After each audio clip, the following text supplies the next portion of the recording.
पाकिस्तान के javelin throw star Arshad Nadeem का अदम सहूलियात का शिकवा, हुकूमत से सपोर्ट का मुतालबा कर दिया। बोले आलमी मेयार की सहूलियात मुहैया की जाएँ तो मजीद रिकॉर्ड बना सकते हैं। वो लाहौर में प्रेस कॉन्फ्रेंस कर रहे थे। मैं चाहूँगा कि इधर भी अगर सेटअप अच्छा हो जाए हमारे पाकिस्तान में ट्रेनिंग का, जैसे कि आप सबको पता है कि हमारे पाकिस्तान में एथलेटिक का ग्राउंड नहीं है, तो मैं चाहूँगा गवर्नमेंट से ये कहूँगा कि हमें एक प्रॉपर ग्राउंड दिया जाए और उसमें फैसिलिटीज़ दी जाए। जैसे कि हमारे पास जिम का सामान नहीं है, मेडिसिन बॉल होना चाहिए, हमारे पास वर्ल्ड लेवल के जेवलिन नहीं है, तो इस तरह के और भी चीज़ें काफ़ी हैं। तो अगर हमें इधर भी मुहैया की जाए तो अल्हम्दुलिल्लाह मेरे ख्याल में आने वाले वक्त में जैसे कि एशियन गेम्स है, वर्ल्ड एथलेटिक चैम्पियनशिप है और 2024 में दोबारा पेरिस में ओलंपिक्स हो रही है, ताकि उनके लिए हम भरपूर तैयारी करें। और अल्हम्दुलिल्लाह जैसे मैंने अभी कॉमनवेल्थ गेम्स में और वर्ल्ड इस्लामिक गेम्स में अल्हम्दुलिल्लाह बड़ा अच्छा परफॉर्म किया है। अगर हमें वर्ल्ड लेवल की फैसिलिटीज दी जाए तो मैं इंशाल्लाह उम्मीद करूंगा कि मैं इंशाल्लाह वर्ल्ड रिकॉर्ड कर दूं।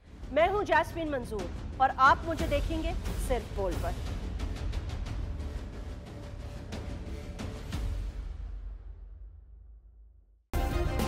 सब्सक्राइब करें और बेल दबाएं ताकि कोई खबर रह न जाए।